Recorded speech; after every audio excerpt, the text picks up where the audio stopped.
Hello friends, आप सभी का स्वागत है हमारे यूट्यूब चैनल शिक्षा विद सौरभ में। आशा करते होंगे आप मस्त होंगे, स्वस्थ होंगे।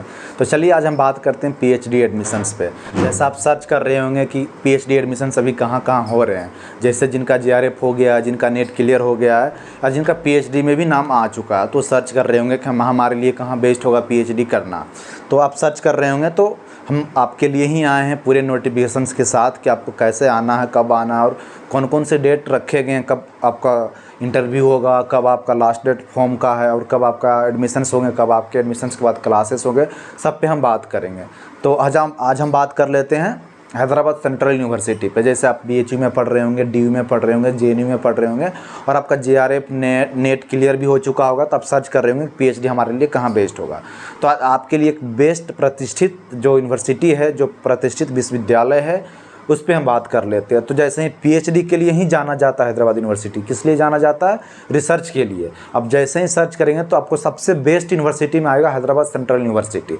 तो रिसर्च में आप जाना चाह रहे हैं, रिसर्च करना आप चाह रहे हैं, तो आपके लिए बेस्ट होगी हैदराबाद विश्वविद्यालय। तो चलिए हम जान लेते हैं यूनिवर्सिटी ऑफ हैदराबाद में रिसर्च के लिए यानी पीएचडी एडमिशन्स के लिए तो क्या नोटिफिकेशन से देख लेते हैं नोटिफिकेशन हम। तो पीएचडी अनाउंसमेंट जनवरी 2025, तो ये 2025 के लिए है थ्रू CSIR UGC नेट 2024 के लिए। किसके लिए है? आपके एडमिशन्स किस बेसिस पे होगा? आपका एडमिशन्स पीएचडी में या तो CSIR UGC नेट के थ्रू होगा या UGC नेट के थ्रू होगा। दोनों में आप किसी भी कैटेगरी में आते हैं तो आप एलिजिबल हैं पीएचडी में एडमिशन्स के लिए यूनिवर्सिटी ऑफ हैदराबाद में। फिर जैसे आप जानते होंगे कि पहले इस साल से पहले अभी तक 2 कैटेगरी में नेट का रिजल्ट आता रहा। पहला ये कि एक जेआरएफ कैटेगरी में आ रहा था, एक नेट के कैटेगरी में आ रहा था। जिनका ज़्यादा मार्क्स था वो जेआरएफ के कैटेगरी में आ जा रहे थे, जिनका कम मार्क्स था उनका नेट के कैटेगरी में आ जा रहा था। बट इस साल से 3 कैटेगरीज में डिवाइड कर दिया गया। कितने कैटेगरी में? 3 कैटेगरी में। तो एडमिशन्स भी 3 कैटेगरी में होंगे। कौन कौन सा कैटेगरी है? तो पहला कैटेगरी है जेआरएफ वाला कैटेगरी, जो सबसे जिनका ज़्यादा मार्क्स होगा उनका जेआरएफ। उससे कम मार्क्स वाला जो हमेशा पहले से भी रहा, नेट जिसको आप बोल सकते हैं। और जो थर्ड कैटेगरी है जो ओनली फॉर पीएचडी एडमिशन्स के लिए, किसने के लिए?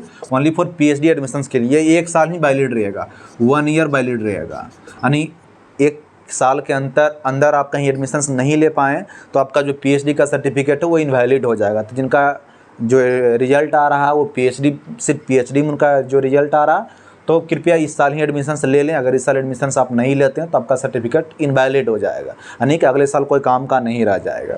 तो आपका रिजल्ट 3 कैटेगरी में आया है, एक जेआरएफ कैटेगरी में, एक नेट कैटेगरी में, एक पीएचडी कैटेगरी में। जो जेआरएफ कैटेगरी में जिनका रिजल्ट आया होगा वो दोनों दिखाएगा। जिनका सिर्फ नेट कैटेगरी में आ रहा है वो सिर्फ नेट और पीएचडी दिखाएगा। जिनका सिर्फ पीएचडी में आ रहा है वो सिर्फ पीएचडी ही दिखाएगा। तो यूनिवर्सिटी ऑफ हैदराबाद में पीएचडी में एडमिशन्स के लिए 3 कैटेगरी भी बांटा गया। पहला कैटेगरी ये है कि जिनका जेआरएफ आ रहा है उनका एडमिशन सिर्फ इंटरव्यू के बेस पे होगा। किस पे बेस पे होगा? इंटरव्यू के बेस पे होगा। यानी जिनका एडमिशन्स माने जिनका जो रिजल्ट है जेआरएफ कैटेगरी में आया है उनका सिर्फ इंटरव्यू होगा, इंटरव्यू बेस पे उनका एडमिशन्स होगा। उसके बाद जिनका कैटेगरी 2 में यानी जिनका नेट सिर्फ क्वालिफाई है, तो जिनका सिर्फ नेट क्वालिफाई है उनका 70% वेटेज जो होगा टेस्ट स्कोर का लिया जाएगा और 30% वेटेज जो होगा इंटरव्यू के बेसिस पे लिया जाएगा। तो दोनों जोड़ लेंगे, 70% यानी 70% वेटेज टेस्ट स्कोर का होगा और 30% वेटेज जो होगा आपका इंटरव्यू का होगा, यानी नेट वाले के लिए। और जो पीएचडी वाले हैं जो थर्ड कैटेगरी में आते हैं उनका भी 70% वेटेज टेस्ट स्कोर का होगा और 30% वेटेज इंटरव्यू का होगा, यानी कि 70 + 30% 100%, दोनों मिलकर आपका मेरिट बनेगा। तो ये कुछ बातें थी जो मैंने आपको बताया। उसके बाद अब देख लेते हैं इंपॉर्टेंट डेट्स कि कब आपके फॉर्म भरे जाएंगे, कब आपके लास्ट डेट होंगे। ये सब इंटरव्यू वाला जो डेट है, कब आपके क्लासेस चलेंगे, इंपॉर्टेंट डेट्स है। तो ऑनलाइन अप्लीकेशन डेट कब से आप ऑनलाइन कर सकते हैं? तो 21/10/2024 यानी कि 21 तारीख से आप ऑनलाइन कर सकते हैं। 21 तारीख 10वां महीना 2024 से आप ऑनलाइन कर सकते हैं। ऑनलाइन करने का लास्ट डेट कब है? लास्ट डेट है 11 तारीख 11वां महीना 2024 यानी कि 11/11/2024। फिर उसके बाद क्या है? सेलेक्टेड कैंडिडेट फॉर इंटरव्यू, यानी कि जो इंटरव्यू के लिए सिलेक्टेड किए गए उनका जो लिस्ट आएगा वो कब आएगा? 25/11/2024 यानी कि 25 तारीख 11वां महीना 2024 को सिलेक्टेड कैंडिडेट का जो इंटरव्यू के लिए बुलाए जाएंगे उनका लिस्ट आएगा।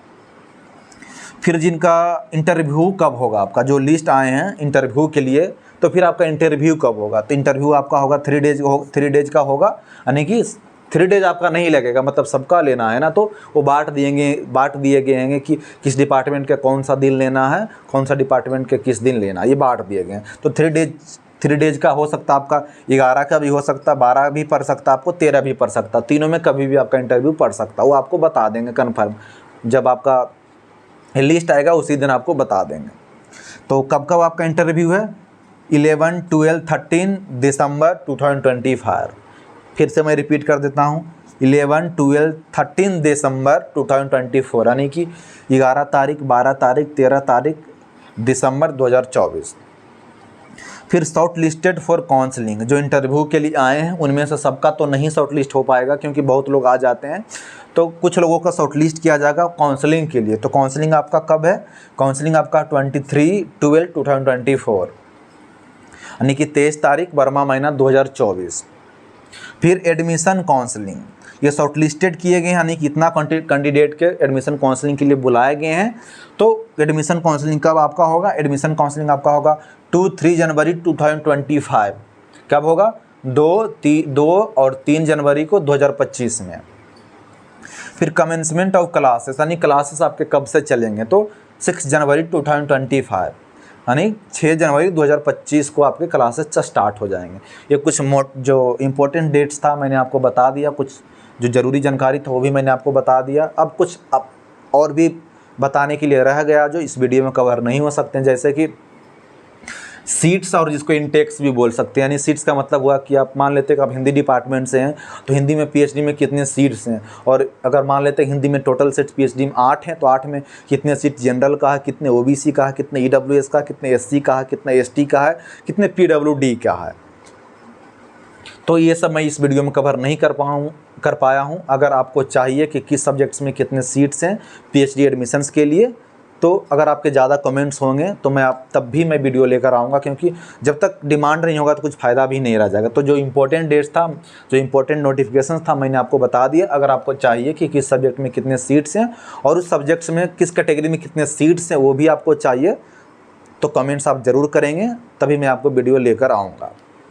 पर एक बात और, अगर आपको कुछ भी नोटिफिकेशंस चाहिए, कुछ भी यूनिवर्सिटी ऑफ हैदराबाद के बारे में जानकारी मिलती है, जैसे कि सीट्स का जो पीडीएफ है, किस सब्जेक्ट में कितने सीट्स हैं और जिस सब्जेक्ट में जितने सीट्स है उस सब्जेक्ट्स में किस कैटेगरी में कितने सीट्स है, उसकी जो पीडीएफ होगा मैं टेलीग्राम ग्रुप में शेयर कर दूँगा। तो प्लीज़ आप टेलीग्राम ज्वाइन कर लें, जिसका लिंक चैनल के डिस्क्रिप्शन बॉक्स में दिया गया, वहाँ जाकर आप आसानी से टेलीग्राम ज्वाइन कर सकते हैं। उसके बाद टेलीग्राम के पास ही इंस्टाग्राम का लिंक भी दिया गया है, मेरा पर्सनल इंस्टाग्राम है, तो आप इंस्टाग्राम से भी जुड़ सकते हैं। बट टेलीग्राम से कंपलसरी आपको जुड़ना, क्योंकि कुछ भी नोटिफिकेशन आएगा तो सबसे पहले मैं टेलीग्राम पे शेयर करता हूँ। तो चलिए दोस्तों, आज के लिए इतना ही काफ़ी है। तब तक के लिए धन्यवाद। मस्त रहें, स्वस्थ रहें।